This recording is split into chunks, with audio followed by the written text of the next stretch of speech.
My son sent me a box of handmade chocolates for my 70th birthday. It arrived with a note about forgiveness and new beginnings. I wanted to believe him. I really did. But when he called me 10 minutes later to ask if I had eaten one, I lied. I told him I had sent the entire box over to his wife and children because they love sweets. The silence on the other end of the line lasted 5 seconds. Then he screamed. "You did what?" His voice shook. His breathing stopped.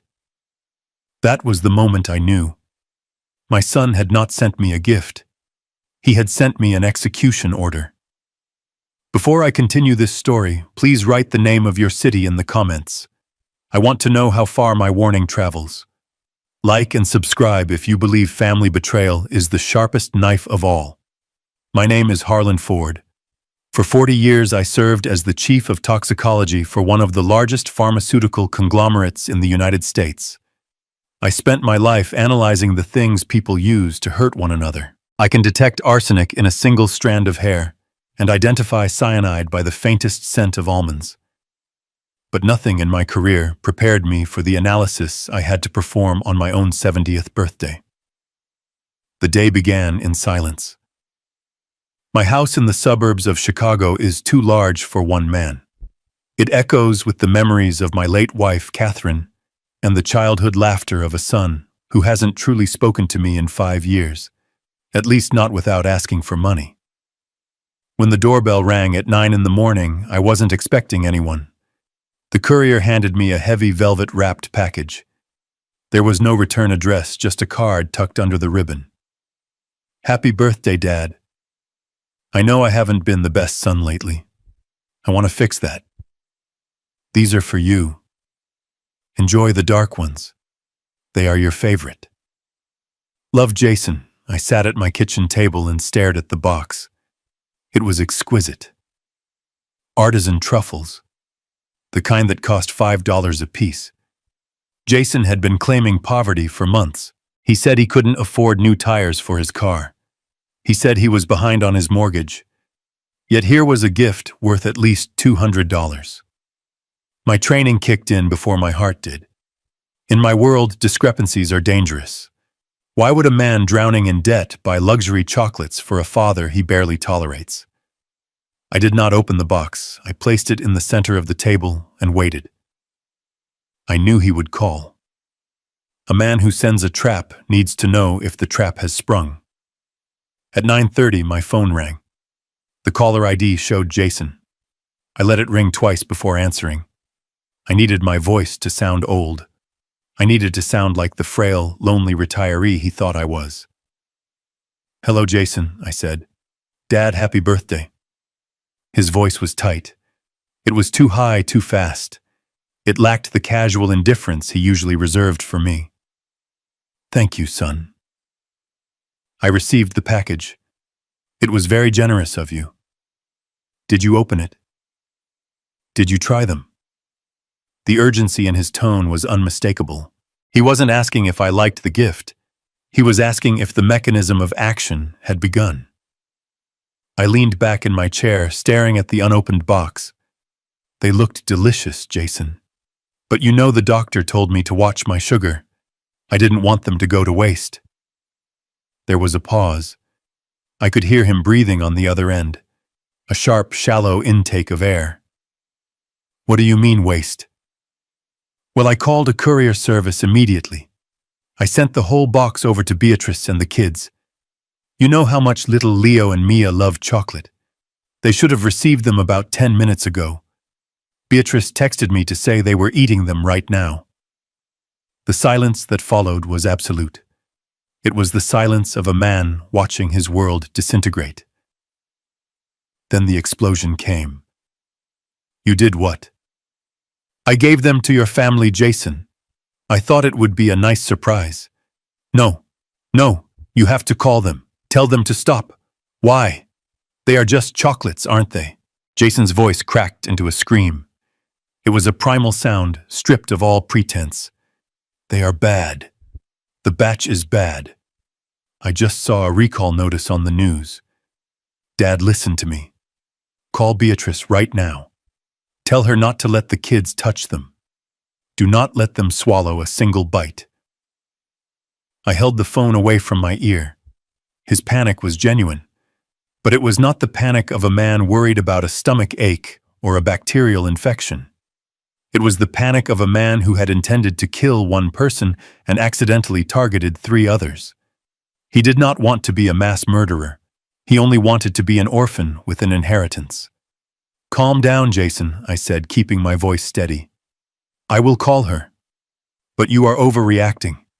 It is probably just a precaution. Just do it. I am coming over. Do not touch anything.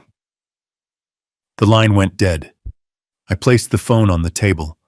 My hand was steady, but my heart felt like it was bleeding out. He was coming over. Not to save me. Not to visit me. He was coming to destroy the evidence. I did not call Beatrice. I knew she and the children were safe because the chocolates were sitting right in front of me. I had never sent them. I had never called a courier. It was a test, a simple variable injected into the experiment to observe the reaction of the subject. The subject had failed catastrophically. I stood up and locked the front door. Then I picked up the velvet box. It felt heavy like a lead weight. I walked to the hallway and opened the door to the basement. Most people convert their basements into home theaters or gyms. When I retired, I converted mine into a sanctuary. I walked down the stairs, the motion sensor lights flickering on to reveal stainless steel tables, a fume hood, and a gas chromatograph that I had purchased from a liquidating university lab. This was my domain. This was where Harlan Ford, the lonely old man, ceased to exist, and Harlan Ford, the scientist, began to work. I placed the box on the examination table. I put on a pair of latex gloves. My movements were precise. There was no room for emotion here. If I allowed myself to feel the grief of a father, I would miss the details of the scientist. And right now, the details were the only things keeping me alive. I opened the lid. The smell of dark chocolate filled the room. It was rich, earthy, and masking something else. Visually, they were perfect, hand-rolled, dusted with cocoa powder. But I knew better. I took a scalpel and sliced the first truffle in half. The center was a dense ganache. I scraped a small amount into a test tube. I added distilled water and a few drops of hydrochloric acid. I placed the tube in the centrifuge. While it spun, I looked at the photograph on the shelf above my workbench. It was taken 10 years ago. Catherine was smiling, holding a trophy Jason had won at a debate tournament. Jason stood between us, looking proud, looking decent. I tried to pinpoint the moment he changed. Was it when he lost his first job? Was it when he met Serena, the woman who looked at him like a meal ticket? Or had the rot always been there, hidden under the surface, waiting for the right catalyst to bring it out? He had become addicted to easy money. He had borrowed from everyone. He had drained his own savings. And now, apparently, he had decided that waiting for nature to take its course with me was taking too long. The centrifuge beeped. I took the tube out. I needed to run a specific reagent test. Based on the symptoms of his panic, the poison had to be something that acted relatively quickly, but could be mistaken for natural causes if the victim was an old man. Arsenic was too messy. Cyanide was too obvious. I reached for the bottle of potassium iodide. If there was thallium in the chocolate, the solution would turn a specific sickly yellow-green precipitate. Thallium, the poisoner's poison. Tasteless. Odorless. It causes hair loss, nerve damage, and organ failure. It mimics autoimmune diseases. It mimics the slow decline of age. It was a coward's weapon. I added the drops. 1, 2, 3. I held the tube up to the light. The liquid swirled. Then it clouded. A distinct bright yellow precipitate formed and settled at the bottom. Thallium sulfate. The concentration was high. If I had eaten 2 of these truffles, my organs would have begun to shut down within 48 hours. By the end of the week, I would have been in a coma. The doctors would have suspected a stroke or a sudden neurological collapse. No one looks for heavy metals in a 70-year-old man unless they have a reason. My son had not just tried to hurt me, he had tried to erase me. I set the tube down. My hands were still gloved. I felt a coldness spreading through my chest that had nothing to do with the temperature of the basement. He wanted me dead.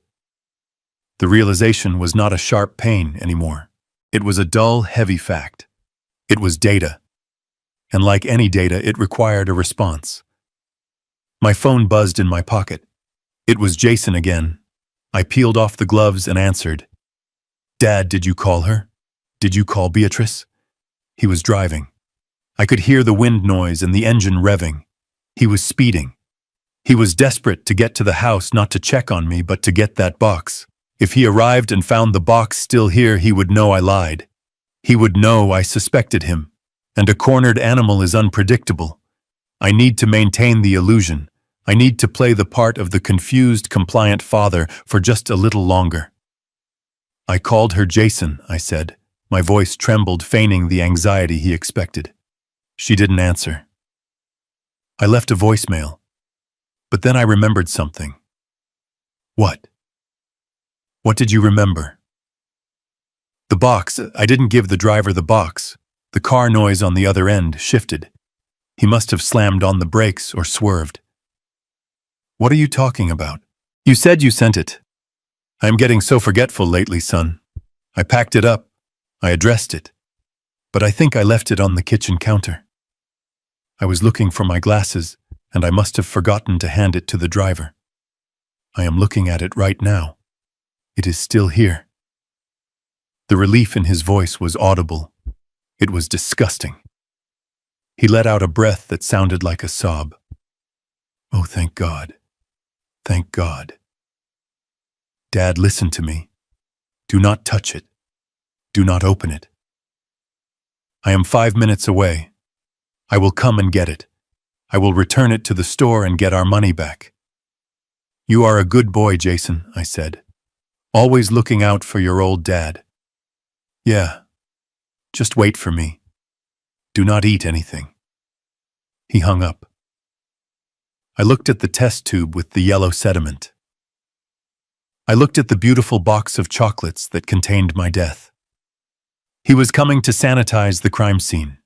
He was coming to play the hero who saved his father from food poisoning. He thought he was 5 minutes away from victory. He did not know that he was 5 minutes away from walking into a web that I had just started to weave. I took the box.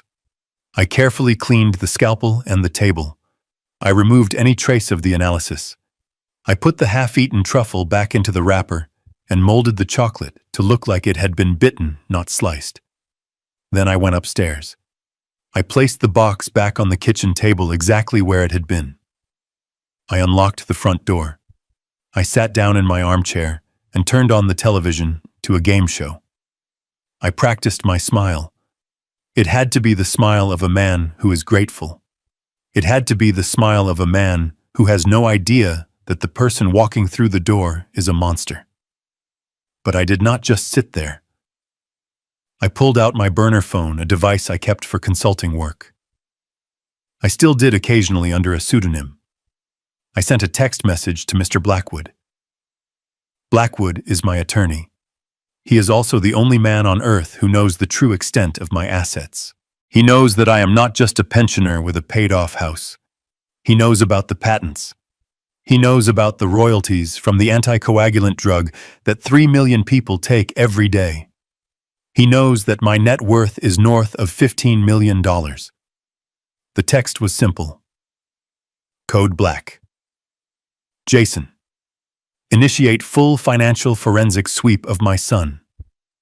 I want to know who he owes and how much. I need results by tonight. I put the phone away just as tires screeched in the driveway. The car door slammed. Footsteps pounded up the walkway. The door burst open. Jason stood there. He was pale. His hair was disheveled. He was wearing a suit that looked expensive but hadn't been dry cleaned in weeks. Sweat beaded on his forehead. "Dad," he gasped. I looked up, blinking slowly behind my glasses. Jason. You got here fast. Where is it? He scanned the room wildly until his eyes landed on the velvet box on the table. He lunged for it. He grabbed it with both hands, clutching it to his chest like it was a holy relic. I got it! I got it! You are acting very strange, son, I said. It is just chocolate. It is Salmonella, Dad. It is a deadly strain. I heard it on the radio. I couldn't live with myself if you got sick. He was lying to my face. He was looking me in the eye, holding the poison he bought to kill me and pretending to save my life. The audacity was almost impressive. Well, that is a shame, I said. They looked so good. I admit I was tempted. I even opened the lid. Jason froze. He looked down at the box, then back at me. Did you eat one? I paused. I let the silence stretch. I watched his pupils dilate. I watched the hope flare in his eyes. He was terrified of getting caught, but he was also desperate for the result. I picked one up, I said slowly. I brought it to my mouth. It smelled like dark chocolate and almonds. Almonds are the scent of cyanide, not thallium, but Jason wouldn't know that. I wanted to see if he reacted to the mention of a chemical signature. He didn't flinch at the word almonds. He just stared, and then the phone rang, I said. It was you, so I put it back. The hope in his eyes died. The relief returned, but it was tinged with frustration. He had come so close. Good, he said. Good. That was lucky. He began to back away toward the door. I am going to take this. I will dispose of it properly. You don't need to worry about anything. He was leaving. He thought he had escaped. He thought the slate was clean. He would go throw the box in a dumpster, and tomorrow he would come up with a new plan. Maybe a fall down the stairs. Maybe a gas leak. I couldn't let him go, not yet. I needed to tighten the noose. Jason, wait, I said. He stopped his hand on the doorknob. What is it, Dad? Since you are here and since you saved my life, I think we should celebrate. Celebrate. Yes, I was going to spend my birthday alone, but now you are here. Why don't you stay for dinner? Call Beatrice. Tell her to bring the kids. I want the whole family here. Jason looked at the box in his hands, then at me. He wanted to leave. He wanted to run. But he couldn't refuse. If he refused, it would look suspicious. He had to play the part of the loving son. I don't know if Beatrice can make it. Nonsense, I said. I will call her myself. I have big news, Jason. Huge news. What news? I stood up and walked over to him. I placed a hand on his shoulder. I felt him flinch. I have been thinking about what you said last month, about how hard things are for you, and I decided I am going to make changes to my will. Tonight. His head snapped up. The greed was instantaneous. It washed away the fear. Your will? Yes. I want to discuss it with everyone present. I want to make sure you are taken care of. Before I go. I saw the calculation happening behind his eyes. He was thinking that maybe he didn't need the poison. Maybe he could get the money the easy way. Maybe he had won after all. Okay, Dad, he said, a slow smile spreading across his face. Okay. I will call Beatrice. We will be here. Excellent, I said. Oh, and Jason. Yeah. Bring that nice young woman I saw you with last week. The tall one. With the blonde hair. Jason turned white. He stopped breathing for the second time that day. Who? You know, your assistant. The one you were having lunch with. Bring her too, I want to meet the people who are important to you. I smiled. It was a warm, fatherly smile. It was the best lie I had ever told. I don't know what you mean, Dad. Don't be shy. I insist. Dinner at 7. Don't be late. I gently pushed him out the door and closed it. I watched through the peephole as he walked to his car. He looked like a man walking a tightrope in a hurricane. He threw the box of chocolates into the passenger seat and pounded the steering wheel. Then he picked up his phone and started dialing. He wasn't calling Beatrice. He was calling Serena. I turned away from the door. The game had begun. He thought he was coming to dinner to claim his inheritance. He didn't know he was coming to his own funeral. I went back to the basement. I had work to do. I needed to prepare the second course. The lock on the basement door clicked shut behind me, sealing out the rest of the world. The air down here was cooler filtered and smelled faintly of isopropyl alcohol and ozone. It was the scent of truth. Upstairs, I was a retired father celebrating a birthday. Down here, I was a scientist staring into the barrel of a loaded gun disguised as a confection. I placed the velvet box on the stainless steel workbench. The lighting down here was clinical, a stark white LED that left no shadows. It was unforgiving, exactly what I needed. I did not sit down. I stood over the sample like a coroner over a corpse. I pulled a fresh pair of nitrile gloves from the dispenser, the snap of the latex against my wrist echoing in the silence. I selected a clean beaker and a mortar and pestle. I took the truffle I had sliced earlier, the one that had been destined for my stomach. I dropped it into the ceramic bowl. With a steady hand, I began to crush it. The dark chocolate shell cracked, revealing the dense, rich ganache interior. It looked delicious. It smelled divine. The aroma of cocoa and vanilla wafted up a sensory mask designed to hide the chemical agent within. That is the first rule of toxicology. The delivery method must always be more appealing than the payload. I added distilled water and a solvent to the mixture, creating a slurry. I needed to separate the organic compounds, the fats and sugars, from the inorganic material. I poured the dark liquid into a test tube and placed it into the centrifuge. I set the timer for 3 minutes. The machine whirred to life, a low, rising hum that vibrated through the metal table. While it spun, I leaned against the counter and watched the numbers count down. 3 minutes. That was all it took to separate a lie from the truth. I thought about the chemistry of betrayal. It binds tightly, like a covalent bond hard to break without the right catalyst. Jason had not just bought a gun or a knife. Those are weapons of passion. Poison is a weapon of calculation. It requires planning. It requires patience. It requires a special kind of coldness to hand your father death wrapped in a bow and wait for him to swallow it. The centrifuge beeped. The sound was sharp, cutting through my thoughts. I removed the tube. The solids had settled at the bottom, a dark sludge of cocoa mass. Above it floated a clear, slightly turbid liquid. That was the supernatant. That was where the answer lay. I used a pipette to draw off the clear liquid and transferred it to a clean spot plate. Now came the reagent. I reached for the small brown bottle of potassium iodide I kept on the top shelf. If my suspicion was correct, if this was indeed the heavy metal I feared, the reaction would be instantaneous. My hand hovered over the sample. I took a breath. I was about to confirm that my only son was a murderer. A part of me, the father part, prayed for the liquid to stay clear.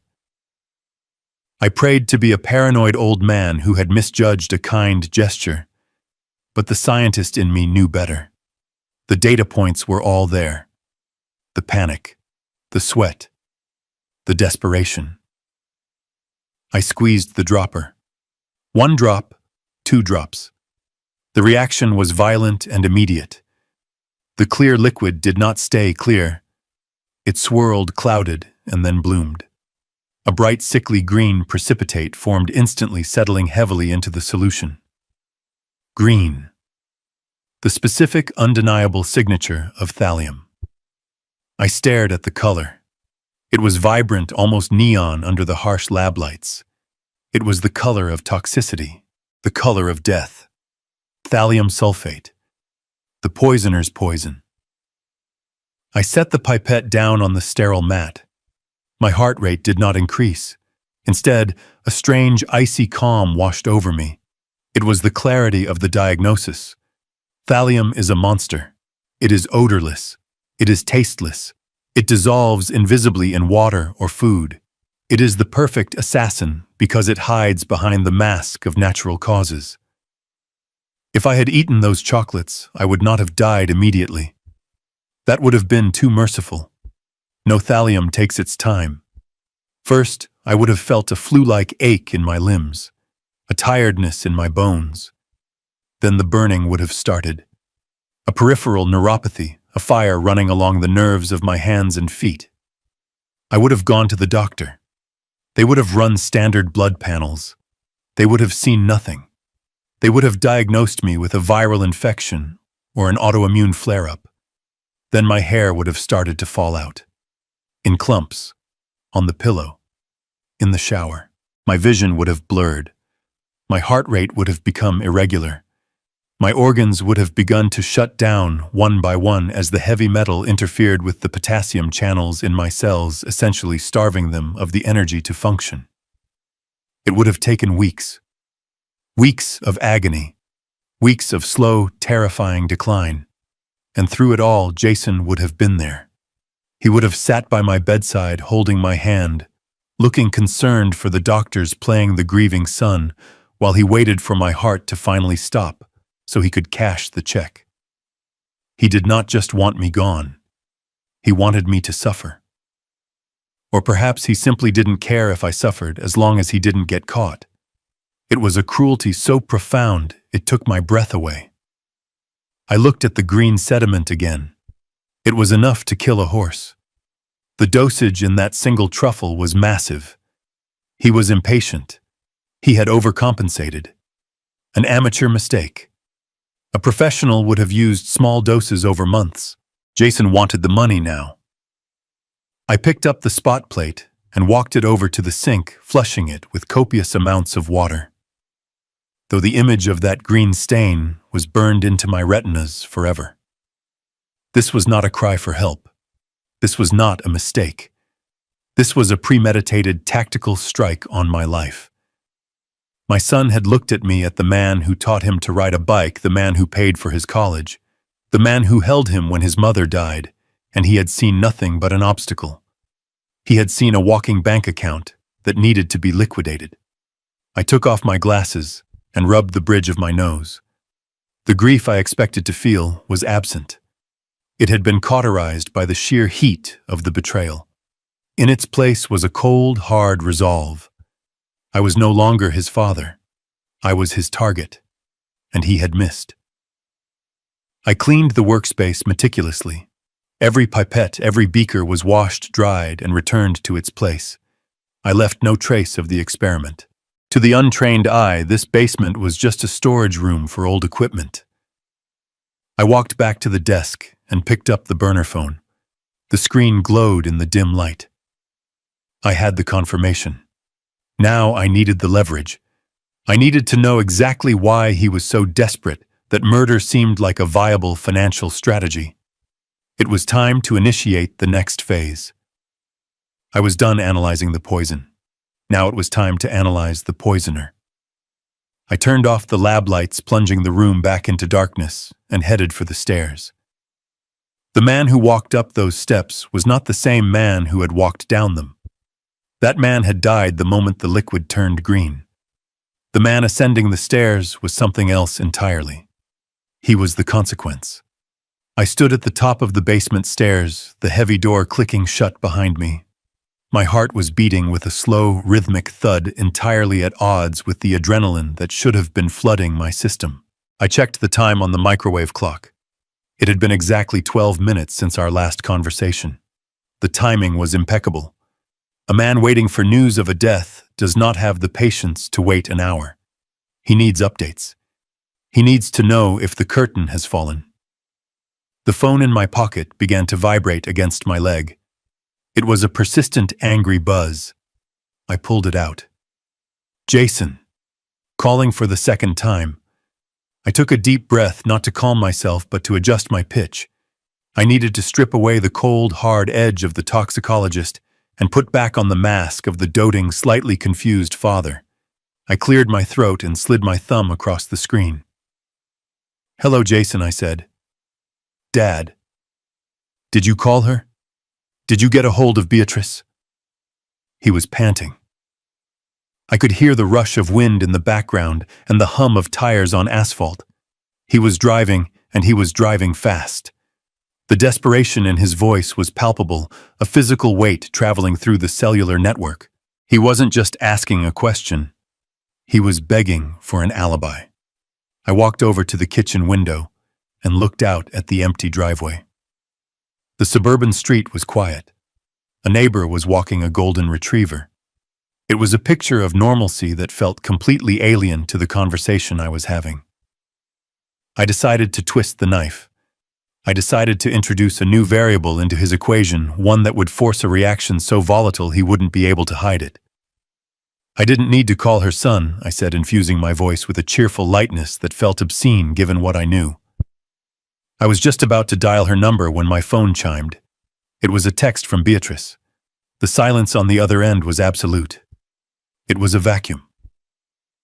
I imagined him gripping the steering wheel, his knuckles white, his eyes wide, and staring at the road without seeing it. "A text," he choked out. "Yes. A lovely message. She said the package arrived safely. She wanted to thank you. She said the kids were absolutely delighted." I paused for effect. I let the words hang there heavy and suffocating. She said Leo loved the dark chocolate ones especially. He ate 3 of them before she could even stop him. She said he had chocolate all over his face. Isn't that wonderful? I heard a sound that I can only describe as a strangled animalistic yelp. It was the sound of a man watching his life implode. If Leo had eaten 3, and if the dosage was consistent with what I had found in my lab, my grandson would be dead within the week. But Jason wasn't thinking about Leo's life. He was thinking about the autopsy. He was thinking about the police connecting the dots between a dead grandfather and a dead grandson, and realizing that the only common denominator was the man who sent the candy. "No," he screamed. "No, no, no. Jason, what is the matter? You sound hysterical. They ate them. You are sure they ate them?" That is what she said. She said they were delicious. "Why are you shouting?" He was hyperventilating now. I could hear the jagged intake of breath. He was spiraling. He had planned a clean, quiet elimination of an old man. Instead, he was staring down the barrel of a mass tragedy that would put him on the front page of every newspaper in the state. He was terrified, but not of the loss. He was terrified of the exposure. "Dad, listen to me," he shouted, his voice cracking.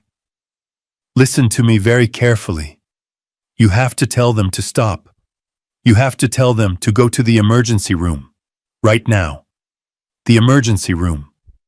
Why on earth would I do that? Because the chocolates are bad." "Bad? What do you mean bad? Like expired?" "No, not expired. Defective. I just got an email. From the company." He was lying. He was inventing the story in real time, stumbling over his own fabrication. It was fascinating to watch. It was like observing a rat in a maze, realizing there is no cheese, only electricity. "What kind of email, Jason?" "It is a recall, Dad. A massive recall. They found bacteria. Salmonella. A really bad strain. People are getting sick. Serious hospitalization sick. Salmonella. It was a clumsy lie. Salmonella causes vomiting and fever. It doesn't cause your hair to fall out and your nervous system to disintegrate. But it was the best he could come up with while doing 80 miles an hour on the freeway. "Oh my," I said, letting my voice drop to a whisper. "Salmonella. That sounds terrible. Poor Leo. He has such a sensitive stomach." "Yes. Yes, exactly. That is why you have to call Beatrice. Tell her to induce vomiting. Tell her to take them to the hospital. I am coming to your house. I am almost there. My house. Why are you coming here, Jason? If the kids are sick, shouldn't you be going to them? He froze. I had trapped him. Logic dictated that a worried father would rush to his poisoned children. But a murderer rushes to the source of the evidence. He needed to retrieve the box I supposedly still had. He needed to make sure there were no leftovers for the police to test. He had forgotten in his panic that I told him I sent the whole box away. I need to get the receipt, he stammered. I left the receipt in the bag I gave you. I need it for the insurance. And I need to make sure you didn't keep any for yourself. Did you keep any, Dad? Did you eat one? He was pivoting. He was trying to cover his tracks. I told you, Jason. I sent them all to Beatrice. I didn't want the temptation. Okay. Good. Look, I am 5 minutes away. I am going to swing by, check on you, and then I will go to Beatrice's. Just don't do anything until I get there. Do not call anyone else. I will handle it. He hung up. I lowered the phone and looked at it. He was not going to Beatrice's. He knew that if he showed up there and demanded to see the chocolates, he would expose himself. He was coming here to verify my story. He didn't trust me. He wanted to see my face. He wanted to search my trash cans. He wanted to make sure I wasn't lying. He was 5 minutes away. I moved quickly. I went to the kitchen. I grabbed a glass of water and poured half of it into the sink. I ruffled my hair, messing up the neat part I had combed that morning. I unbuttoned the top button of my shirt. I needed to look flushed. I needed to look like a man who was starting to feel the first twinges of a biological insult. If he thought I was sick, if he thought the poison was already working, he would get careless. He would get confident.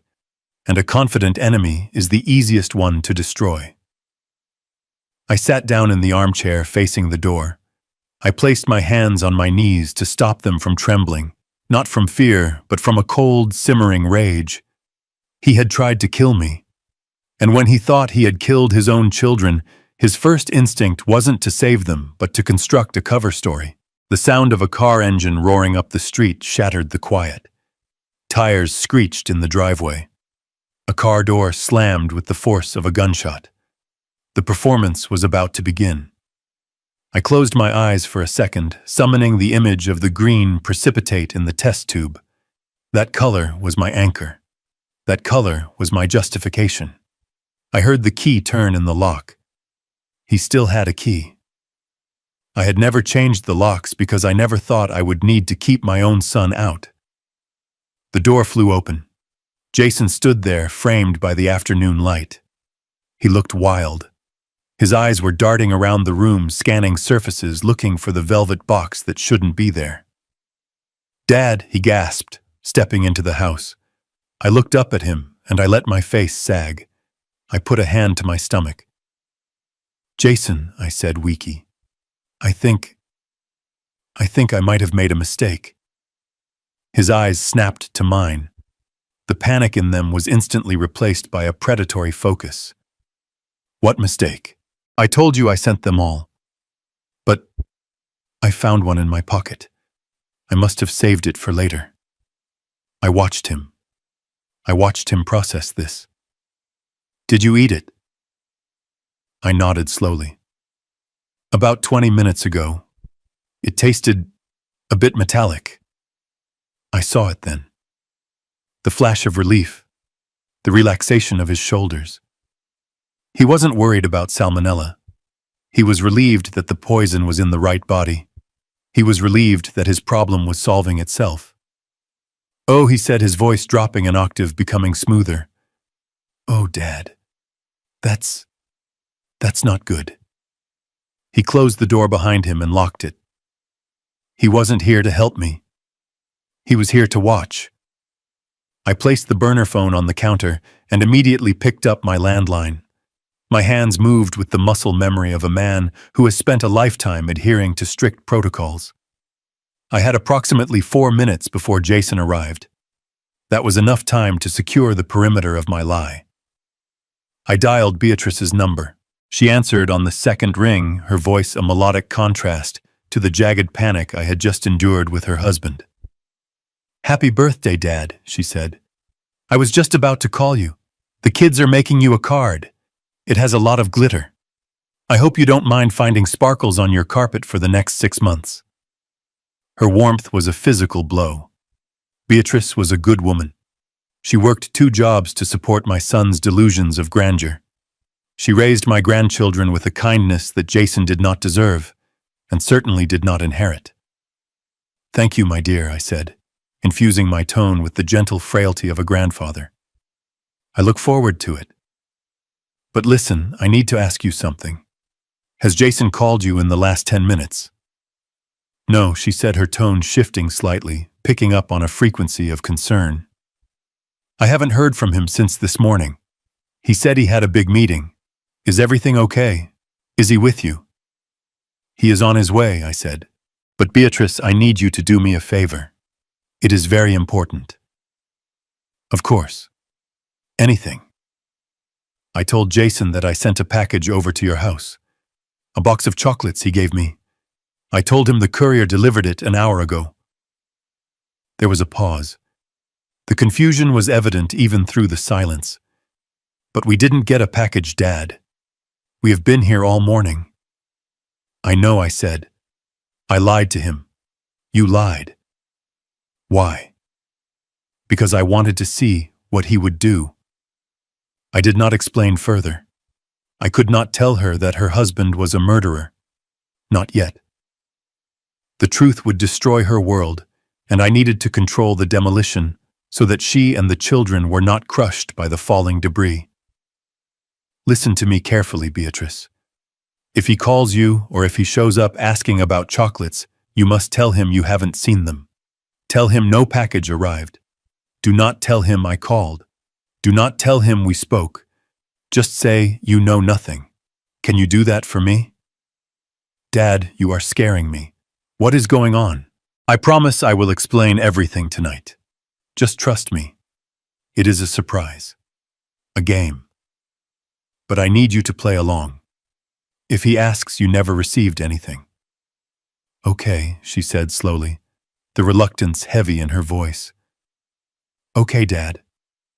I trust you, but please tell Jason to come home soon. Leo has a fever and I might need him to run to the pharmacy later." My grip on the receiver tightened until my knuckles turned white. Leo was sick. My grandson was lying in bed with a fever, and his father was speeding down the highway, not to help him, but to ensure his own father was dead. "I will send him home as soon as I can," I said. "Give the kids a kiss for me." I hung up. The verdict was in. It was irrefutable. If Jason truly believed I had sent the poisoned chocolates to his house, and if he possessed even a single shred of humanity, he would be calling Beatrice right now. He would be screaming at her to pump the children's stomachs. He would be calling 911.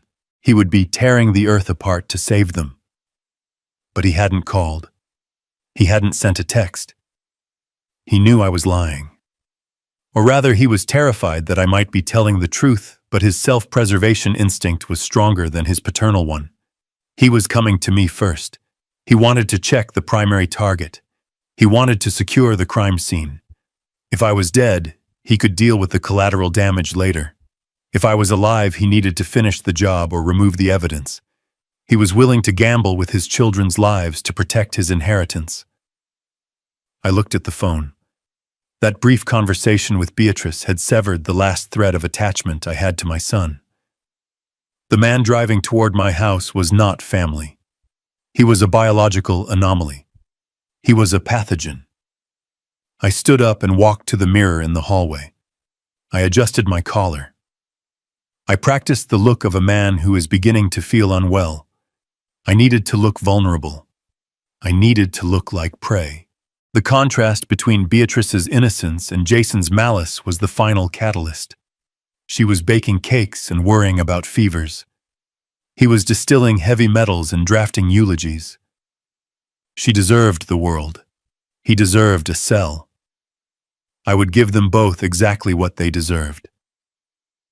I went into the kitchen and unlocked the back door just in case. Then I sat in my recliner facing the front entrance. I placed a glass of water on the side table, my hand trembling intentionally as I set it down. Let him come. I was ready. The front door did not just open, it exploded inward. Jason did not walk into the house, he stumbled as if he had been pushed by an invisible gale-force wind. He stood in the entryway gasping for air, his chest heaving beneath a dress shirt that was soaked through with sweat. It was a cold day in November, but my son looked like he had just run a marathon in a sauna. His hair was plastered to his forehead in dark, wet strands. His eyes were wide and manic, darting around the room with the frantic energy of a trapped animal seeking an exit. "Dad," he choked out. He did not look at me. He did not check my face for signs of pallor or sickness. He did not ask how I was feeling. His gaze swept past me and locked onto the kitchen table. There it was. The velvet box. Innocent. Unopened. Waiting. He lunged for it. He crossed the living room in 3 long strides and snatched the box with a violence that knocked over the salt shaker. He clutched it to his chest, wrapping his arms around it, as if it were a bomb that was about to detonate. Thank God. His voice was wet and shaking. It cracked in the middle of the sentence. Thank God you didn't send it. Thank God it is still here. I stayed in my recliner. I let my hand tremble visibly as I reached for the glass of water on the side table. I took a small sip, making sure the glass rattled against my teeth. I needed to sell the performance. I needed him to believe that the mechanism of death had already been engaged. "Jason, you are frightening me," I said, my voice thin and raspy. "What is wrong with the chocolate? Why are you acting like this?" He turned to me then. I saw the whites of his eyes. They were bloodshot. His pupils were dilated pinpricks of fear in a sea of white. "It is salmonella, Dad. I told you on the phone. It is a recall. A massive recall. I just heard it on the radio. People are dying." "Dying?" "Yes. Dying. It is a superbug. Resistant to antibiotics. It causes rapid organ failure." He was babbling. He was mixing his medical metaphors. As a toxicologist, I knew that salmonella does not cause rapid organ failure in an hour. It causes dehydration and misery, but it is rarely a swift executioner. Thallium, however, does exactly what he was describing. He was projecting the symptoms of the poison he had bought attentu to the lie he was inventing. It was a fascinating psychological slip. He was telling me the truth about the outcome while lying about the cause. I looked at him with wide, fearful eyes. "But Jason, you said it was a bacterial infection. Why are you acting like it is a weapon?" "It might as well be a weapon," he snapped. He was pacing now, hugging the box to his ribs. The velvet was probably staining his shirt, but he didn't care. "I have to get rid of this. I have to take it back to the store. I have to sue them. They almost killed you." He was already building the narrative. He was the hero. He was the avenger. He was the diligent son protecting his father from corporate negligence. It was a story he could sell to the police if I turned up dead. He could say he tried to save me. He could say he arrived too late. I coughed. It was a dry rattle that I had perfected years ago to get out of boring board meetings. "Jason." "What?" He snapped at me. He was impatient. He wanted to leave. He had the evidence in his hands. He wanted to be gone. He wanted to throw that box into a river and forget this day ever happened. I am feeling a little lightheaded. He froze. He stopped pacing. He looked at me. Really looked at me for the first time since he burst through the door. Lightheaded. Yes. And my stomach. It feels tight, like a cramp. I saw the calculation behind his eyes. I saw the fear war with the hope. He was terrified of being caught, but he was desperate for the result. If I was sick, it meant the plan was working. If I was sick, he didn't need to worry about the will or the debt or the loan sharks. He just needed to wait. But you said you didn't eat any. You said you put it back. I lied, Jason. He dropped the box. It hit the floor with a dull thud. The sound echoed in the silent house. You lied. I didn't want to upset you. I didn't want you to think I was greedy. But they looked so good. I couldn't resist. How many? He whispered it. It wasn't a question of concern. It was a question of dosage. How many did you eat? Just one. The round one, with the gold flakes.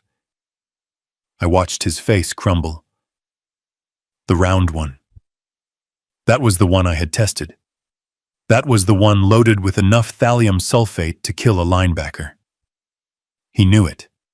He had probably injected it himself. He backed away from me. He looked at the box on the floor. Then he looked at my stomach. One. You ate one. Yes. Is that bad? Is salmonella fatal if you only eat one? He didn't answer. He couldn't answer. Because if he said yes, he was admitting the severity of the poison. And if he said no, he was denying his own hope. He ran a hand through his wet hair. He looked like he was going to vomit. I need water. He went to the kitchen. He turned on the tap. He drank from his cupped hands like a savage. He was falling apart. He had the evidence, but he also had a victim who was still walking and talking. He didn't know what to do. Should he call an ambulance? If he did, they would test my blood. They would find the metal. They would arrest him. Should he let me die? If he did, I might live long enough to tell someone about the chocolates. He came back into the room. He was wiping his mouth with his sleeve. We have to go. Go where? To the hospital. No, I said sharply. I am tired, Jason. I just want to rest. It is probably just indigestion. I am an old man. My stomach isn't what it used to be. I closed my eyes and leaned my head back against the chair. I made my breathing sound shallow. I saw you. What? I opened one eye. I saw you looking at the clock. You have somewhere to be. You should go, take the box, get your refund. He looked at the box, he looked at me. He was torn. The box was the smoking gun. He had to destroy it. But I was the witness. I will take the box, he said. His voice was hollow. But I am calling Beatrice. I am telling her to come check on you. No, I said. Do not call her. She is dealing with the sick kids. Do not add to her burden. I will be fine. Just go. He hesitated for 1 second longer. Then self-preservation won. It always does with men like him. He grabbed the box off the floor. Okay. Okay. Call me if you get worse. He turned and ran. He didn't walk. He ran out the door. He didn't say goodbye. He didn't say happy birthday. He just ran to destroy the evidence of his crime, leaving his father to die in a leather armchair. I watched my son clutch the velvet box to his chest, like a shield. He was breathing hard, his eyes darting around the room as if searching for invisible witnesses. He had the weapon. He had the motive. Now he just needed to know if the bullet had hit the target. He looked at me, his face a mask of sweaty desperation. Dad, he said, his voice trembling. You are sure? You are absolutely sure you didn't touch them? I let a silence stretch between us. I let it grow heavy and uncomfortable. I wanted him to feel the weight of his own actions. I wanted him to sweat. Then I let my hand drop to my stomach. I grimaced a small, sharp wince of pain that was theatrical enough to be noticed, but subtle enough to be believed. "Actually, Jason," I said, keeping my voice low and rough, "I have a confession to make." He froze. The box in his hands dipped slightly. "A confession." "I lied to you on the phone," I said. "I didn't send them all away. I kept one." The color drained from his face so fast it was like watching a light bulb burn out. He took a step back, hitting his heel against the coffee table. You kept one." "Yes. I didn't want you to think I was ungrateful. And they looked so expensive. I felt guilty sending them all to the grandchildren. So before I packed the box, I took one out. Just a little treat for myself." I watched his eyes. They were wide, unblinking. He was doing the math. He was calculating the dosage. He knew exactly how much thallium sulfate he had injected into those truffles. He knew that one was enough to cause irreversible damage. Two was a death sentence. One might be a lingering, painful exit. Which one, he whispered. It wasn't a question. It was a plea for data. "The round one," I said. "The one with the gold leaf on top." I saw the recognition hit him. That was the primary target. That was the one he had loaded first. And... "Did you eat it?" I nodded slowly. I leaned forward in my chair, clutching my abdomen tighter. "About an hour ago." "It was delicious, Jason. Very rich. But what?" It had a strange aftertaste. Metallic. Like I had been sucking on a penny. And now, my stomach. It feels like it is on fire. I let out a groan. It was a good groan. A wet, rattling sound deep in my throat. Jason stared at me. And in that moment I saw the transformation. I saw the sheer terror of being caught evaporate, replaced by something far darker, far more chilling. I saw hope. It was a flicker at first, then a steady burn. He realized that the nightmare scenario poisoning his wife and children was over. They were safe. The only person who had ingested the poison was the person he wanted to kill in the first place. The plan hadn't failed. It had just been delayed. He looked at the box in his hands, then back at me. He realized he was holding the murder weapon, and the victim was sitting right in front of him, already dying. "Oh, Dad," he said. His voice changed. It lost its frantic edge. It became smoother, deeper. It became the voice of a man who thinks he has won. "That doesn't sound good." "No," I rasped. "It really hurts, son. I feel dizzy. My fingers are tingling. Tingling. Peripheral neuropathy. The classic first symptom of heavy metal poisoning. I was feeding him the textbook reaction, and he was eating it up. "It is probably just the salmonella," he said quickly. "It hits fast. You know how sensitive your stomach is." He was gaslighting me. He was telling a man he had poisoned that he just had a tummy ache. He took a step toward the door. I should go. I need to take this box back. I need to file a complaint." "Jason," I said, reaching a hand out to him. My hand shook violently. "I shouldn't be alone. I think I need a doctor. Can you drive me?" He looked at my hand. He looked at the door. He was torn. If he drove me to the hospital, they would run tests. They would find the metal. He would be arrested in the waiting room. But if he left me here, I might call 911 myself. He had to make a choice. He had to gamble on my frailty. "Dad, listen," he said, backing away. "Hospitals are full of germs. You don't want to go there unless it is serious. It is probably just a bug. You need to rest. You need to sleep it off." Sleep it off. He was telling me to lie down and die. But it burns, Jason. It really burns. "Drink some water," he said, his hand reaching for the doorknob. Just drink water and lie down. I will. I will call you in an hour. To check on you. He wasn't going to call. He was going to wait for the coroner to call him.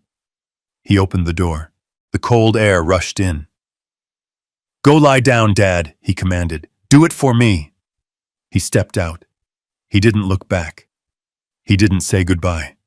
He closed the door, sealing me in with my pain, or so he thought. He walked away with a spring in his step, clutching the box of chocolates like a winning lottery ticket. He thought he was leaving a dying man.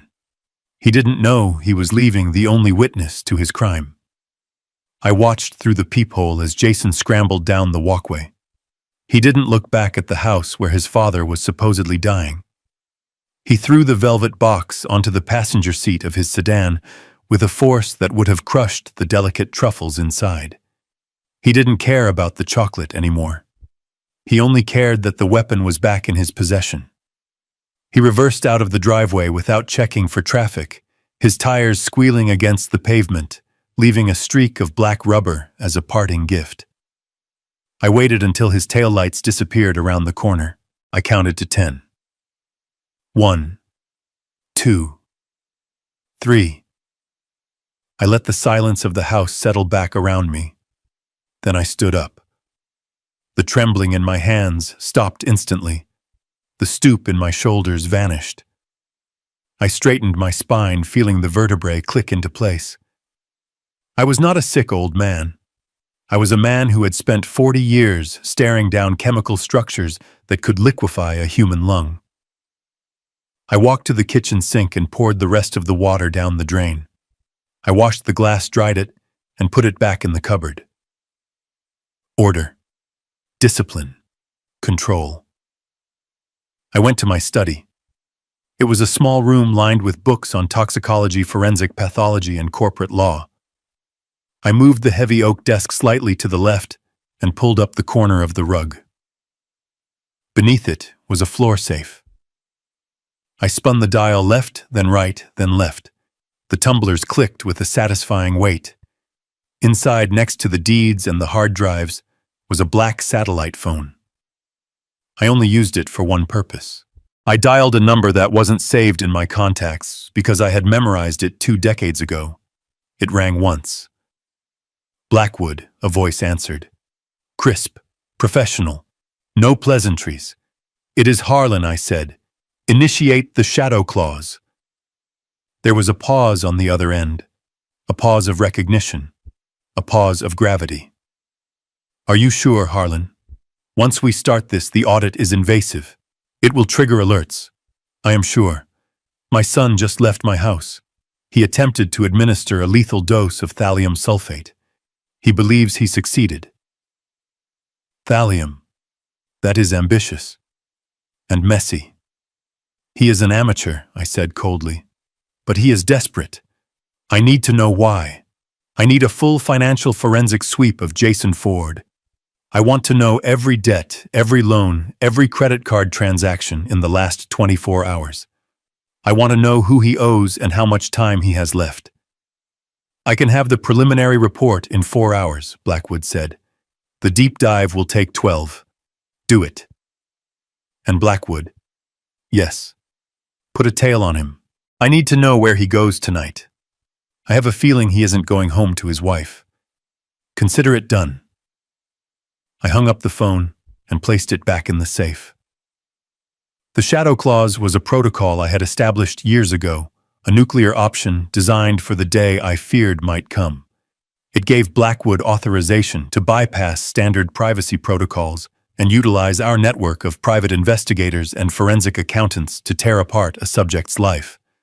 I never thought the subject would be the boy I taught to play catch. I walked back to the window.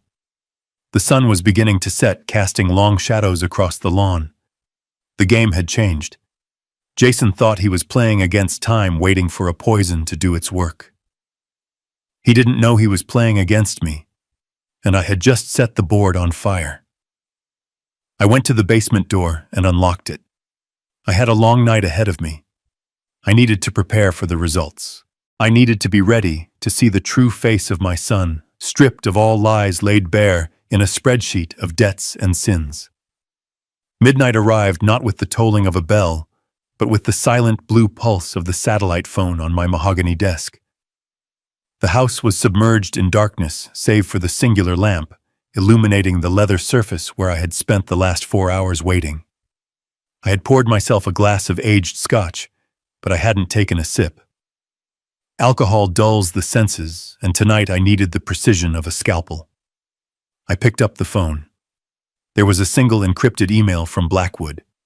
The subject line was a sequence of numbers, the case file code we had established years ago for sensitive internal audits. I opened it. The light from the screen washed over my face, cold and clinical. The report was 20 pages long. It was an autopsy of a living man's financial soul. I skipped the preamble. Blackwood was thorough, but I didn't need the methodology. I needed the pathology. I scrolled to the section titled Liabilities and Outstanding Obligations. The numbers were printed in red, a stark contrast to the white background, looking for all the world like arterial spray. I expected debt. I expected mismanagement. Jason had always been fond of the appearance of wealth, rather than the labor of acquiring it. But I did not expect the magnitude of the hemorrhage I saw before me. $500,000. That was the principal sum. The creditor was listed as a shell company called Obsidian Ventures, registered in the Cayman Islands, but the payment routing number led back to a known front for a syndicate operating out of South Chicago. Loan sharks. The kind who do not send letters of demand. They send men with baseball bats and wire cutters. I read the terms of the loan. The interest rate was predatory, compounding weekly. Jason hadn't just borrowed money. He had sold his future. He was bleeding cash. He didn't have to keep the beast at bay, but the beast was hungry. According to Blackwood's notes, he had missed his last 3 interest payments. The deadline for the balloon payment of the entire principal was 48 hours away. That explained the sweat. That explained the manic energy. My son wasn't just greedy. He was a dead man walking. He had 48 hours to find $500,000 or face consequences that would likely end in a shallow grave. But where did he think he was going to get that kind of liquidity? I scrolled down. The answer was waiting for me in the section titled Collateralized Assets. My breath hitched in my throat. It was the only moment of genuine physical shock I experienced that night. The address listed was 42 Maple Drive, Beatrice's house. The house I had bought for them cash when Leo was born so that my grandchildren would always have a roof over their heads. It was supposed to be a sanctuary. It was supposed to be untouchable. Jason had forged the deed. He had taken out a high-risk second mortgage against the property 3 months ago. He had forged Beatrice's signature on the consent forms. If he defaulted on the loan shark debt, they wouldn't just break his legs. They would take the house. They would throw Beatrice and my grandchildren onto the street. He had gambled their shelter to pay for his vices. The rage that filled me was cold liquid nitrogen running through my veins. He had desecrated the one thing I had given him to protect his family. But the financial report wasn't finished. There was one final attachment, a PDF titled Life Insurance Policy Number 8944. I opened it. It was a policy taken out 10 days ago. The insurer was a major national carrier. The policyholder was Harlan Ford. The beneficiary was Jason Ford. The coverage amount was $2 million. I stared at the screen. I zoomed in on the bottom of the document where the applicant's signature was required. There it was. Harlan Ford. It was a good forgery. He had practiced. He had the slant of the H write the sharp cross of the F, but he had pressed too hard on the downstroke of the D. It was the signature of a man trying to copy a memory, not the signature of a man signing his own name. The pieces of the puzzle snapped together with a terrifying clarity. The debt was the pressure. The house was the collateral he had already lost. The insurance policy was the exit strategy. He needed $500,000 to pay off the sharks. He needed another $300,000 to clear the mortgage before Beatrice found out. And he wanted $1 million left over to run away with. The math was simple. The variable was me. I was the obstacle standing between him and salvation. He had calculated the return on investment of my death. He had spent $200 on poisoned chocolates to yield a $2 million payout. It was a business transaction. I looked at the date on the policy. The contestability period was 2 years for suicide, but for accidental death or sudden illness, it paid out immediately. He had planned this. He had orchestrated the timeline perfectly. He needed me dead before the loan sharks came to collect on Tuesday. I set the glass of scotch down on the coaster. The condensation dripped down the side, pooling on the leather. My son had looked at me at the father who raised him and saw nothing but an asset to be liquidated. He had signed my death warrant with a steady hand. I picked up the satellite phone and dialed Blackwood. "I have read it," I said. "It is bad," Harlan Blackwood said. His voice was grave. "The creditors he is involved with are not bankers. They are butchers. If he doesn't pay by Tuesday, they will hurt him." "Let them," I said. "Harlan, he forged my signature, Blackwood. He forged Beatrice's signature. He mortgaged his children's home. And he took out a policy on my life to pay for his mistakes. He didn't just try to kill me. He tried to cash me in." "I know. What do you want to do?" "I want to buy the debt." Silence. "Excuse me." "You heard me. Obsidian Ventures. Find out who the handler is. Reach out through our intermediaries. I want to buy the note. I want to own his debt. I want to be the one holding the leash. That will cost you $500,000 plus the premium they will demand for the transfer." "Money is not an issue," I said. "I have $15 million sitting in offshore accounts collecting dust. I would pay double that to see the look on his face when he realizes who his new master is. It will take time to arrange. You have until morning. Buy the debt." "And Blackwood?" "Yes. Send the originals of the forged insurance policy to the fraud department of the insurance company, but tell them to hold the investigation for 48 hours. I want him to think the policy is valid. I want him to think he has won."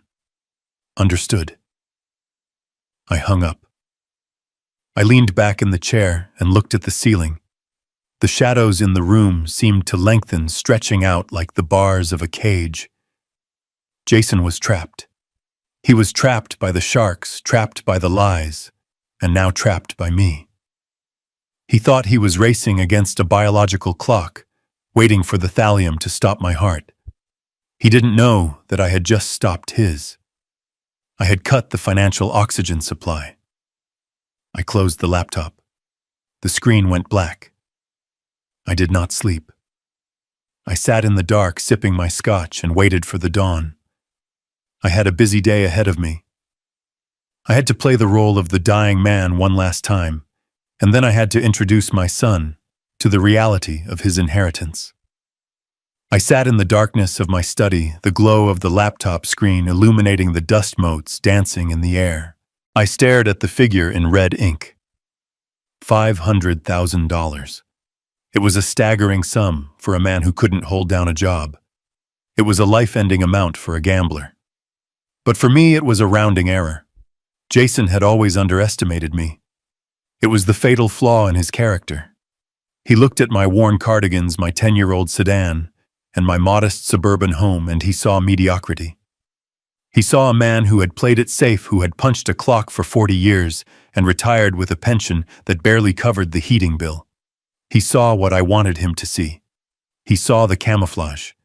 He did not know about the patents. I closed my eyes and let my mind drift back 30 years. I was not just a toxicologist. I was an innovator. I was the lead researcher on the team that synthesized voraxedrine, a specialized enzyme inhibitor used in chemotherapy protocols across the globe. It wasn't a glamorous drug. It didn't make headlines. But it was essential, and I owned a 3% stake in the gross royalties. 3% sounds small, but when a drug is administered in 40 countries, 3% is a river of gold. Every month for the last 25 years, a deposit has been made into a blind trust in the Cayman Islands. It fluctuates, but it averages roughly $80,000 every single month. I did the math in my head. My son was killing me for a $2 million insurance payout. He was risking life in prison for a sum I could access with a single phone call and a wire transfer code. If he had just been honest, if he had just come to me and said he was drowning, I could have written a check that would have cleared his debt before lunch. But I never told him. I never told anyone except Blackwood. Even Catherine only knew the half of it. I kept it secret for a reason. It was an experiment, perhaps the most important one of my life. I had seen what happened to the children of my colleagues. I watched them grow up in mansions driving Porsches they didn't earn, drifting through life with a sense of entitlement that rotted their souls from the inside out. They were soft. They were useless. They were parasites. I wanted Jason to be different. I wanted him to have a spine. I wanted him to know the value of a dollar earned through sweat and sleepless nights. I wanted him to build his own empire, not squat in the ruins of mine. I thought that by withholding the safety net, I would force him to learn how to fly. I gave him a good education. I paid for his college. I gave him a down payment for his first house. I gave him the tools, but I refused to give him the finished product. I looked at the photograph on my desk. Jason at graduation. Smiling, hopeful. Where had I gone wrong? I thought I was teaching him resilience. Instead, I was breeding resentment. He didn't see my frugality as a lesson. He saw it as a punishment. He saw it as stinginess. He looked at my bank account, the one he knew about, and saw a pile of cash that he deserved simply by virtue of sharing my DNA. He didn't want to work. He wanted to inherit. The irony was a bitter taste in my mouth, sharper than the scotch I was nursing. I had hidden the money to save him from becoming a monster, and in doing so, I had created one anyway. He had become a monster not because he had too much, but because he thought he had too little. He was starving in a pantry full of food because he refused to learn how to use the can opener. I opened the drawer of my desk and pulled out a ledger. It was old-bound in cracked leather. Inside, I had tracked the growth of the trust. $15 million. That was the war chest. That was the power I held in my hands. Jason thought he was playing a game of checkers against a senile old man. He didn't know he was sitting across the table from a grandmaster with a nuclear arsenal. I felt a cold resolve settle over me. My experiment had failed. The subject had rejected the treatment and developed a malignant pathology. There was no saving him now. There was only containment. I had the money to crush him. I had the money to buy his debts, to foreclose on his future, to strip him of every illusion he held dear. He wanted my wealth. He was about to find out exactly how heavy that wealth could be when it was dropped on his head. I picked up the phone again. It was time to identify the other variable in this equation. The woman. Serena. The one who was likely whispering in his ear, telling him that poisoning his father was a sound business decision. I needed to know who she was. I needed to know what she wanted. And I needed to know if she was worth more to me than she was to Jason. Because everyone has a price, and I was the only one who could afford to pay it. The secure server pinged softly in the silence of my study. It was a sound that signaled the arrival of the final piece of the puzzle. I sat forward, adjusting my glasses, and opened the encrypted file sent by the private investigator Blackwood had contracted. The timestamp on the photos was less than an hour old. The location was the Meridian Tower, a glass needle of a building in the downtown district, where rent for a one-bedroom apartment cost more than Jason earned in 3 months. The first photo showed my son's car parked in the loading zone. He was out of the vehicle walking toward the lobby. The body language was unmistakable. The slouch of desperation was gone. He was walking with a swagger. His head was high. He was smiling. It was the smile of a man who believes he has just gotten away with the perfect crime. He thought I was at home writhing in agony while he was here about to step into a life of luxury he hadn't earned. The second photo was taken in the hallway of the 34th floor. The door to apartment 34B was open. A woman stood in the frame. Serena. She was striking. Tall, with platinum blonde hair cut in a sharp, expensive bob. She wore a silk robe that looked like it cost a mortgage payment. She held a glass of champagne in one hand and was reaching out for Jason with the other. Even in a static image, the dynamic was clear. Jason was leaning toward her, desperate, pleading for approval. She was leaning back, cool, appraising.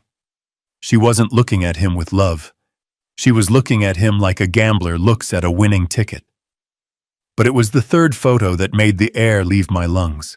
The investigator had used a telephoto lens to capture them through the uncurtained living room window. They were embracing.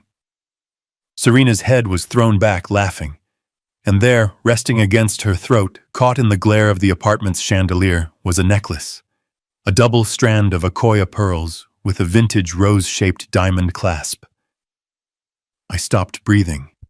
I reached out and touched the screen, tracing the pixels. I knew that clasp. I knew the weight of those pearls. I had bought them for Catherine on our 30th anniversary. She had worn them to our son's graduation. She had been wearing them in the portrait that hung in the hallway. 2 years ago, Jason had called me in a panic. He said he had stopped by the house to check on things while I was at a conference and found the back door jimmied open.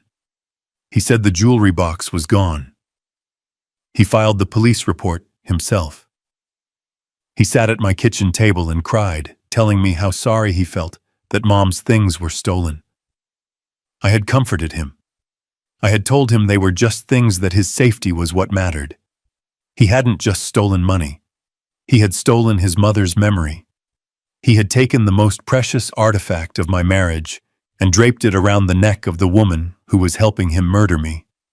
The violation was so absolute, it was almost physical. It wasn't just greed. It was a complete absence of soul.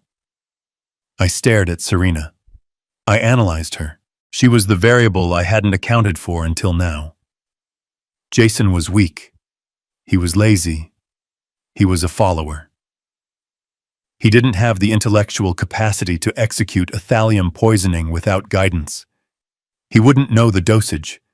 He wouldn't know the symptoms to fake. But she looked sharp. She looked hungry. I looked at the way her hand gripped his lapel. She was steering him. She was the architect. She was the one who found the loan sharks, and when the debt got too heavy, she was the one who suggested the solution. Kill the old man, take the insurance, sell the house, keep the pearls. She was the toxic catalyst. He was just the unstable element waiting to explode. I saved the photos to my hard drive. I printed the one of the necklace on high-gloss paper. I wanted to have it in my pocket. I wanted to be able to touch it when I looked her in the eye. I realized then that I wasn't just going to destroy Jason. I was going to destroy her too. She had made the mistake of wearing her trophy before the game was won. She thought she was untouchable in her high tower, drinking my son's borrowed champagne. She didn't know that the man she was trying to kill was the one paying for the roof over her head. The investigative report noted that the lease on the apartment was in Jason's name, paid for by the credit cards he had fraudulently opened in my name. I owned the debt. I owned the apartment. And soon I would own them. I closed the laptop. The rage was no longer a fire. It was a glacier.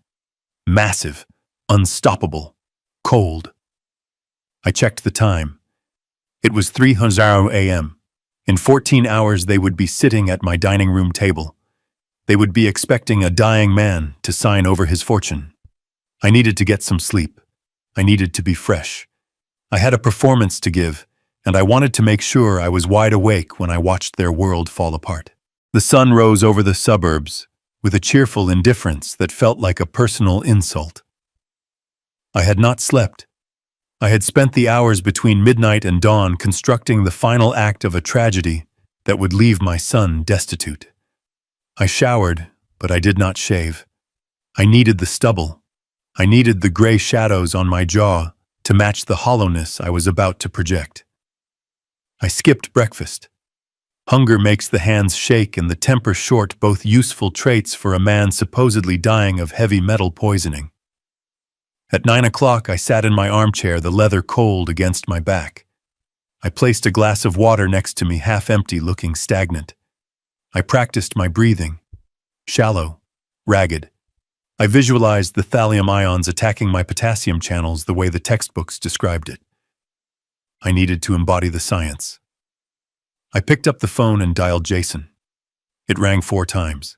He was likely asleep, exhausted from a night of celebrating my imminent demise with champagne and stolen pearls. Hello, his voice was thick with sleep and irritation. Jason. I let the word drag out, a weak, gravelly exhale. Dad, I don't feel good, son. It got worse during the night. The irritation vanished instantly, replaced by that sharp, hungry alertness I had come to recognize. Worse, how? What are you feeling? My legs. They feel heavy, like lead, and my feet. They are burning. Pins and needles. It hurts to walk. I heard the rustle of sheets on the other end. He was sitting up. He was waking up Serena. He was probably giving her a thumbs up. Peripheral neuropathy. The textbook progression. He thought the clock was ticking down. Did you call a doctor? He asked the question purely performative. No. No doctors. I don't want to die in a hospital, Jason. I want to stay here.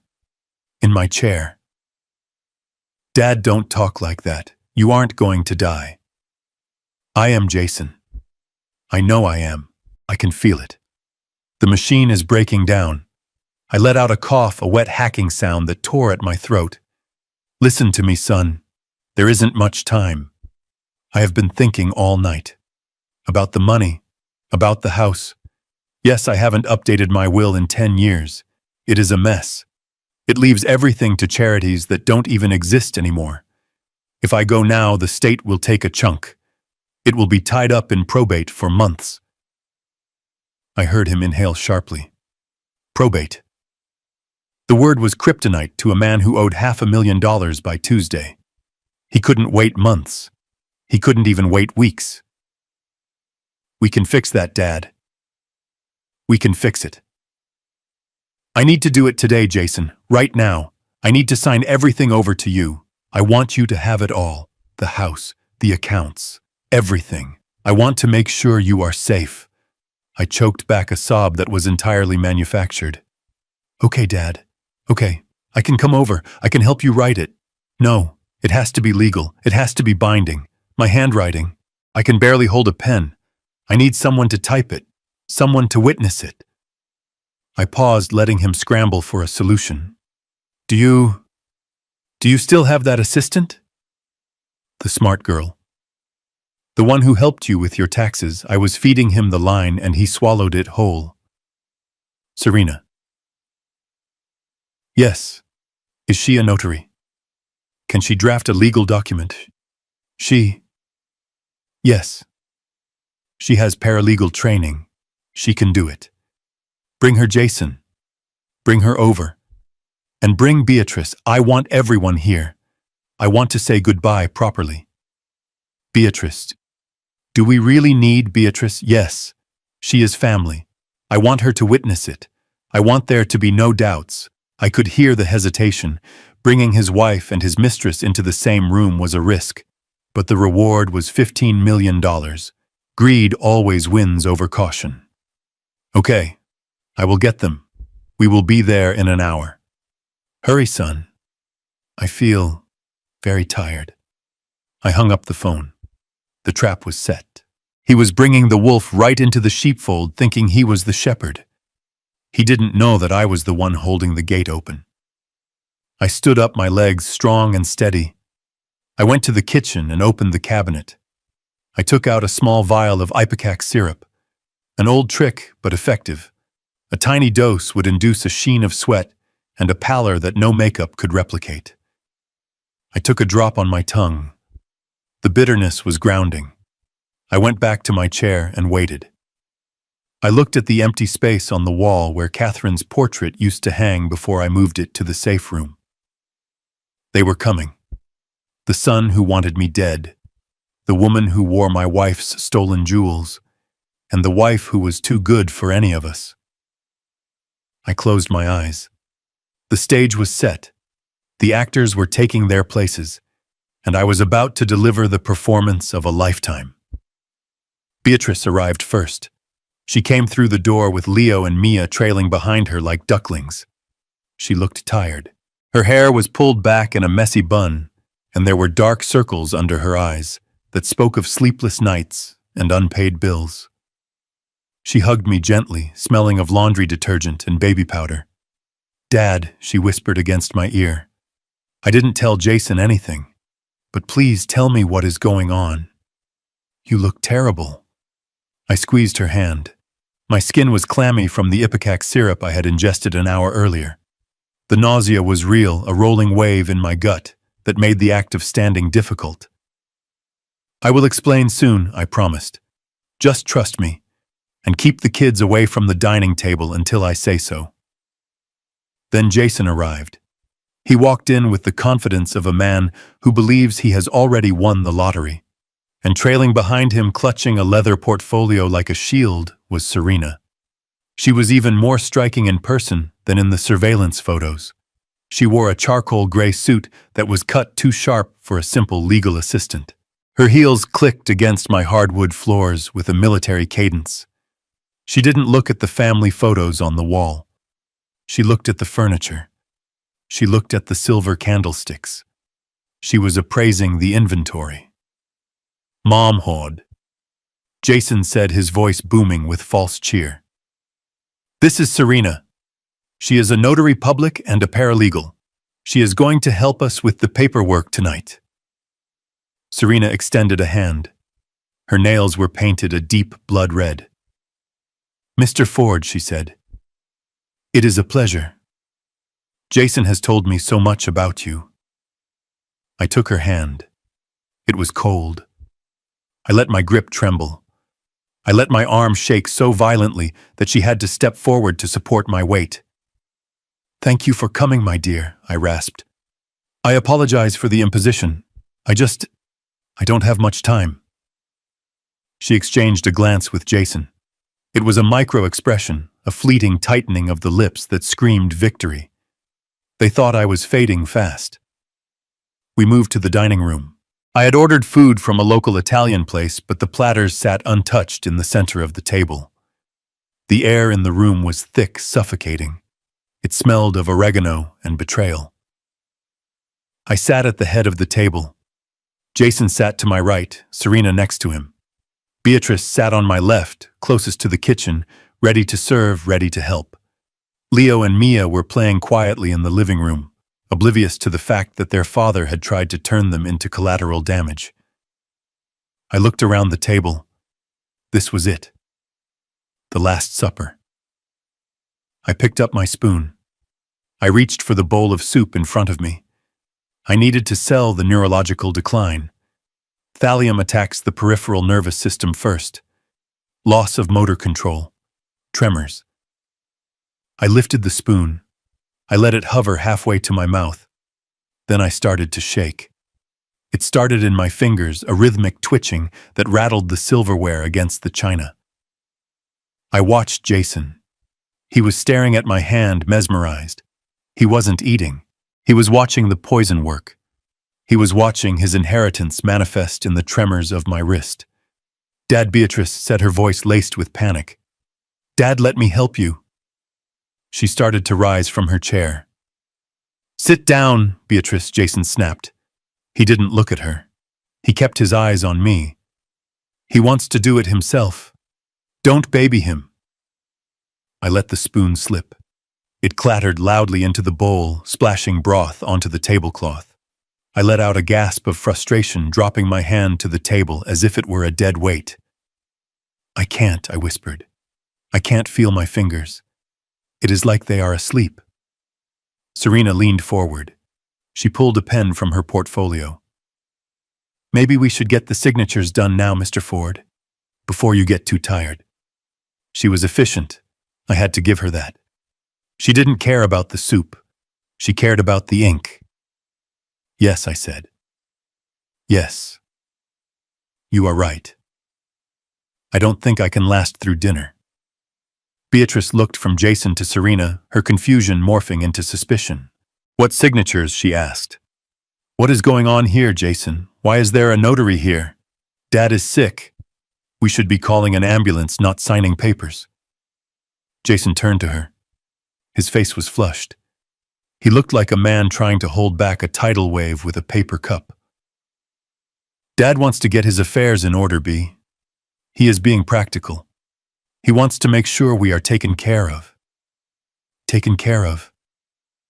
Beatrice looked at me. Dad, you aren't dying. It is just a stomach bug. Why is everyone acting like this is the end? Because it feels like the end. Beatrice, I said.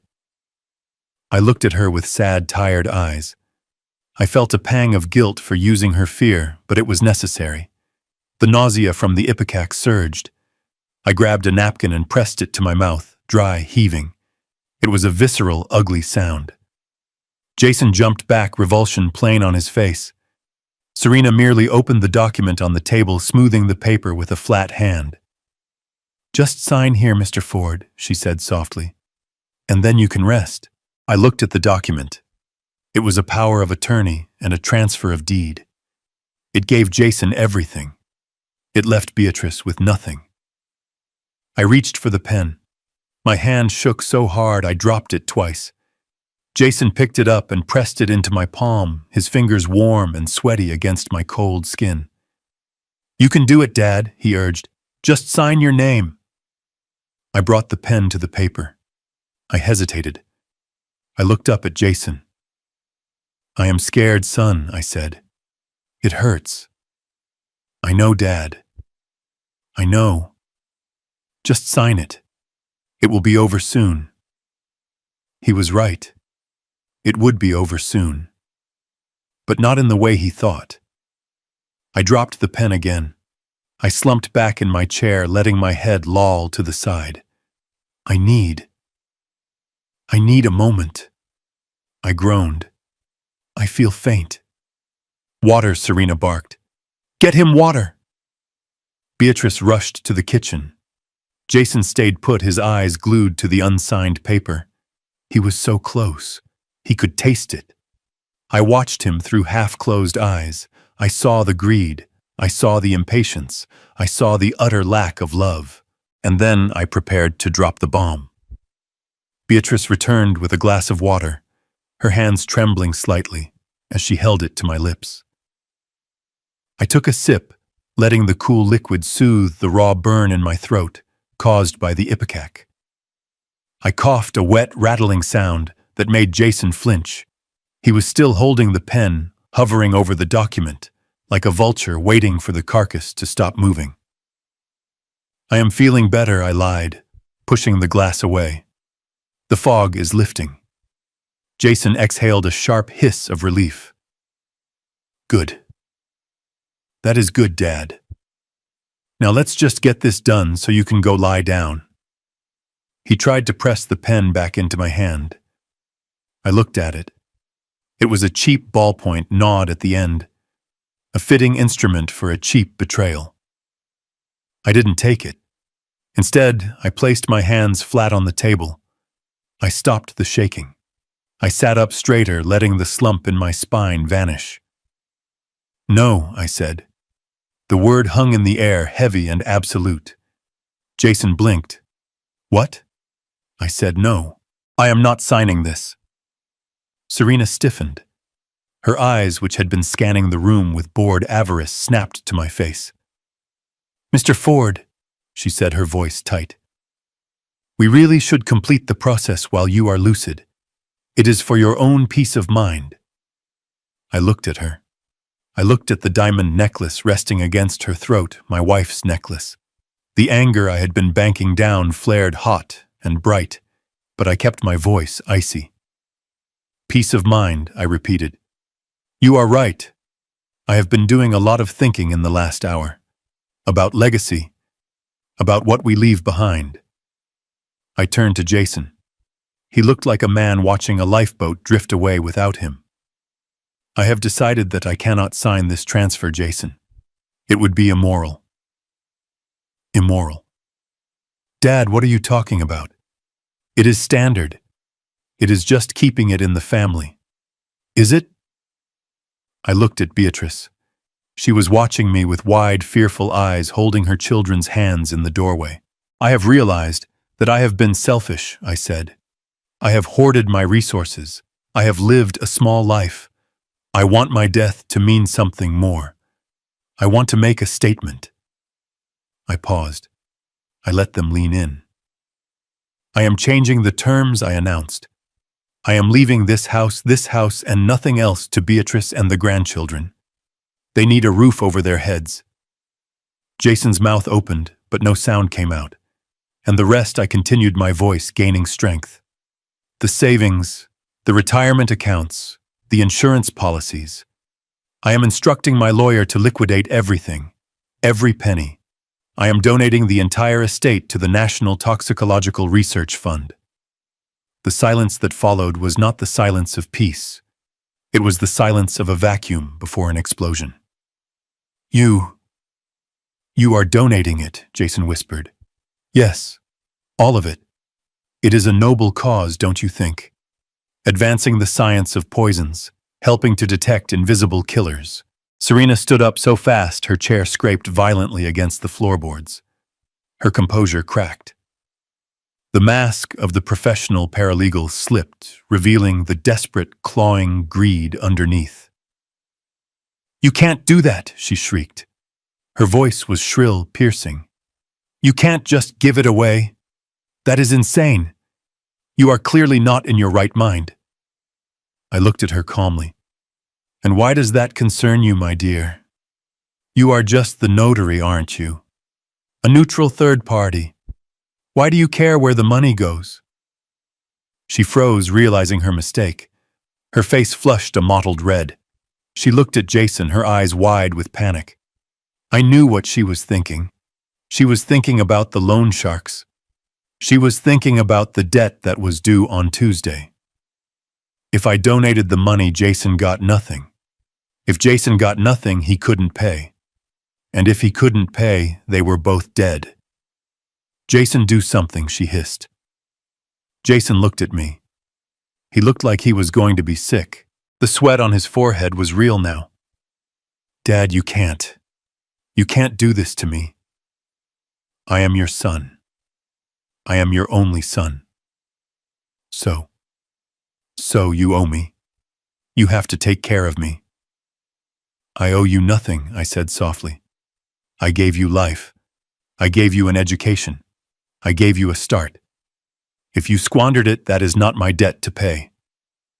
"But I need it," he wailed. It was a pathetic sound. "I need the money, Dad. You don't understand." I leaned forward. I stared deep into his eyes. "Why do you need it so badly, Jason? Is it the gambling? Is it the debt? Or is it her?" I flicked my eyes towards Serena. "Is it high maintenance keeping a notary on staff these days?" Jason flinched as if I had slapped him. "Dad, stop. Just sign the paper. Please, I am begging you." I picked up the document. I looked at it one last time. The clause transferring the deed. The clause granting power of attorney. It was a death warrant disguised as a legal brief. I ripped it in half. Then I ripped it again. I dropped the pieces onto the untouched plate of pasta. "No," I said. "The donation stands. Beatrice gets the house. You get nothing. Serena made a sound of pure fury. She lunged across the table, grabbing Jason's arm, digging her nails into his suit jacket. "Fix this!" she snarled at him, abandoning all pretense. "Fix this right now, or I swear to God, Jason, I will leave you to the wolves." Jason looked at her, then at the torn paper, then at me. He was cornered. He was out of options. The poison hadn't worked fast enough. The manipulation had failed. The legal route was dead. He stood up, his chair clattering backward, his face twisted into a mask of ugly, raw desperation. "You are not donating anything," he shouted. "You are sick. You are confused. You don't know what you are doing." "I know exactly what I am doing," I said. Beatrice stepped forward, finding her voice amidst the chaos. "Jason, stop it. Stop shouting at him. Can't you see he is ill?" "He is not ill," Serena spat, turning on her. "He is a senile old fool who is throwing away millions of dollars." "Millions," Beatrice repeated, confused. "But Jason said Dad only had the pension." The slip was fatal. Serena clapped a hand over her mouth, but the word was out. Beatrice looked at Jason. I looked at Jason. "Millions, Jason?" I asked quietly. "How did she know about the millions?" "I thought you told me you were just scraping by." Jason was hyperventilating. The room was shrinking around him. He looked at the velvet box sitting on the sideboard where he had left it. He looked at me, still breathing, still talking, still destroying his life. He needed a new plan. And he needed it in the next 10 seconds. The tension in the dining room was a physical weight, heavy and suffocating, pressing down on the mahogany table where my legacy had just been torn into confetti. Jason was hyperventilating, his chest heaving as he stared at the shredded power of attorney. Serena was vibrating with a rage so intense it seemed to crack the heavy layer of makeup she wore. I sat still, a dying king on his throne, watching the court dissolve into chaos. Then the swinging door to the kitchen pushed open. It was Beatrice. She had slipped away during the shouting match, presumably to shield the children from their father's meltdown, or perhaps to find some domestic task to ground herself in the middle of this insanity. She walked back into the room, carrying a porcelain serving platter.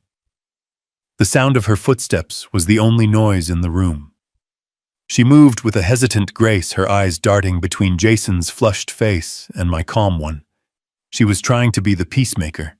She was trying to bridge the gap with the only tool she had left, hospitality. "I thought we could all use something sweet," she said, her voice trembling slightly, "to calm our nerves." She placed the platter in the center of the table, right on top of the torn legal documents. My heart did not speed up. It stopped. For a second, I felt a genuine flash of admiration for the universe's sense of irony. Arranged neatly on the white china dusted with cocoa powder and glistening under the chandelier light were the truffles. The same truffles Jason had snatched from my living room 3 hours ago. The same truffles he had thrown into his car to destroy. I looked at Jason. His eyes were bulging. He looked like a man seeing a ghost. He made a low strangling sound in the back of his throat, his hands gripping the edge of the table so hard his knuckles turned the color of bone. Beatrice smiled, a weak, hopeful expression that broke my heart.